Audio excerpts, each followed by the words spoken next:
Well, thank you, Claudia, and my other colleagues from New York for coming. And it's so sad to see what's happened to that great state of New York. But if you go back to November, when President Trump won an overwhelming victory to come back as president, defeating Kamala Harris, winning every one of the 7 swing states. In those months after, what you saw was this internal conflict within the Democrat Party. Who is the head of the Democrat Party? You heard it over and over. Some people are trying to raise their hand. A very, very weak bench of failed leaders, primarily governors from failed states, wanting to jump ahead of everybody else and claim the title. And yet, as the Democrat Party stayed that rudderless ship for months and months, because of this perfect storm, that the 2 top Democrat leaders in the House and Senate both hail from the state of New York. With the emergence now of Zohran Mamdani, you have seen Zohran Mamdani quickly become the new head of the Democrat Party nationally, because Chuck Schumer, who is the head Democrat in the Senate, and Hakeem Jeffries, who's the head Democrat in the House, both hailing from New York, are scared to death of that far-left extremist, radical, socialist, Marxist movement in their own party, starting in New York. And because Mamdani has taken off there, it is affecting real people everywhere in America. Devastating consequences. We've talked about it over and over. You know, the last few weeks, we talked about the pain, the suffering that Democrats were causing to especially federal workers, our troops, air traffic controllers, every other federal worker who wasn't getting paid. Some, President Trump found ways to get paid. Others, there weren't ways to do the same thing, but the president worked overtime. Look at what the president did working overtime, at least doing his job, in China this morning. A historic trade deal with China announced, where they resolved some issues on tariffs. Our soybean farmers going to be able to sell more of their products into China. Critical minerals that we'll be able to get. All of those things President Trump continues to do while Democrats want to try to spew chaos around the country. But the harm to families, as we've been talking about, while real, is unfortunately going to get worse. And we've been telegraphing this for weeks, pleading with our Democrat colleagues in the Senate. Just five Democrats need to get the courage to end the shutdown. And only they can do it. They know that. And what are those consequences? We've been talking for weeks.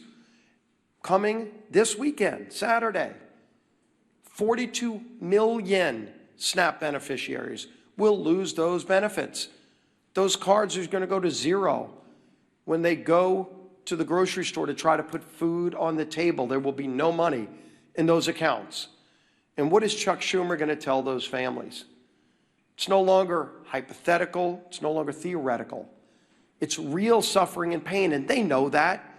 We've given you the quotes over and over these last few weeks. They admit they are causing suffering. They're using the American people for leverage, and they just don't care.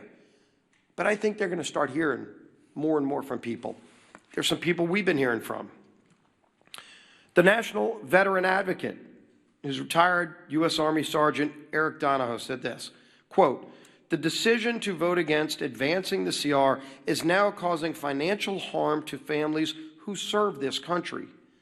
He went on to say, quote, "When I spoke with Democratic staffers that I know they called this shutdown a political opportunity. They think the more Americans hurt, the more power they gain. They even bragged about it," Donahoe said. Quote, "This isn't a headline to us. It's rent, it's groceries, it's mental health, it's stability."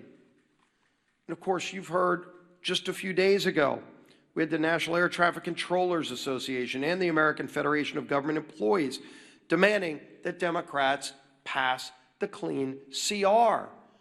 More and more, you're seeing this growing chorus of people from all corners, including Democrat corners, telling their own party leaders, stop this madness, end the madness, and vote to open the government.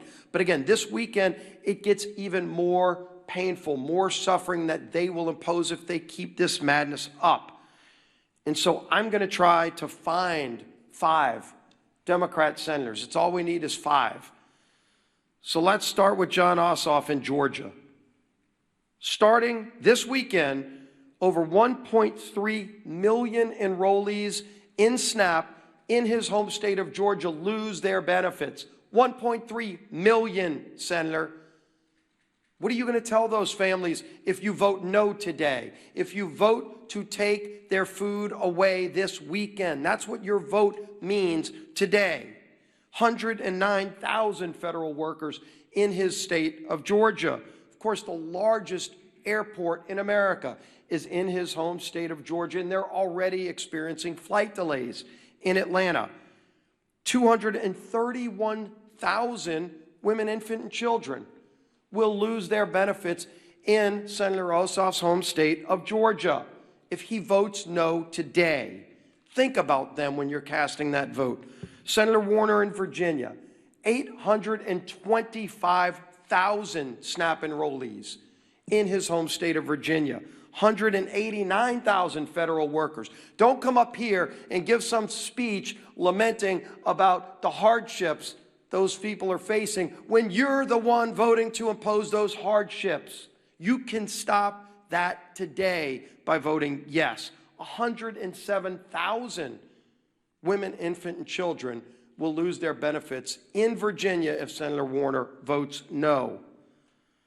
Tina Smith in Minnesota, 452,000 enrollees in the SNAP program, 33,000 federal workers, and 101,000 women, infant, and children in Minnesota will lose their benefits if Tina Smith votes no today. Gary Peters in Michigan, over 1.4 million enrollees in SNAP. No food stamp benefits this weekend to 1.4 million Michiganders. 56,000 federal workers, 189,000 women, infant, and children will go without food this weekend in Michigan if Senator Peters votes no. Senator Sheehan in New Hampshire, 76,000 enrollees in SNAP, 9,000 federal workers, and 12,000 women, infant, and children will go hungry in New Hampshire if Senator Sheehan votes no. I could go on with more and more of these. All we need is 5. That's 5 right there. If they get the courage, they don't have to impose that pain on families. But the only way this suffering is prevented is if they come to their senses and vote yes. We all know the math. We all know what's needed. But it's not just math. It's millions and millions of families across this country that will truly suffer and go without food if they vote no today. It's a straightforward vote. We've all voted yes and passed it through the House over a month ago. End the madness and pass this bill. Our whip, Tom Emmer.